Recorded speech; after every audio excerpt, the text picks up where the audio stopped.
Today's hymn on the Providence of God is by Philip Doddridge, who lived in the 18th century.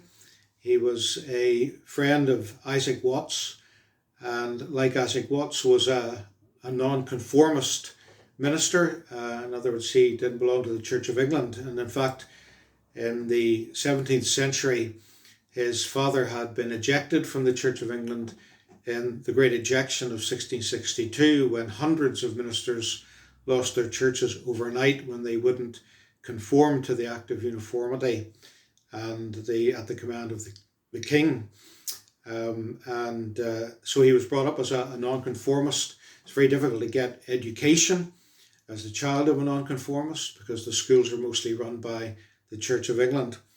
But Philip Doddridge actually not only was educated as a nonconformist, but he eventually became the principal of a nonconformist academy for training ministers, and also then pioneered a school for nonconformist children to get an education as well. So he was something of a, like Isaac Watts actually, to an educational pioneer.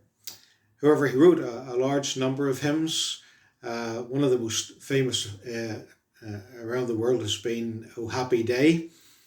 But this one would be less known, but it's a beautiful hymn of 4 verses on the providence of God and laying our load of anxiety and care at the feet of our Heavenly Father. And I love the last line. It says, I'll drop my burden at his feet and take a song away. How gentle God's commands, how kind his precepts are. Cast all your burdens on the Lord, and trust his tender care, while providence endures. His saints secure will dwell, the hand which bears all nature up will guide his children well. Why should this anxious load oppress your weary mind? Approach your heavenly Father's throne, peace and relief to find.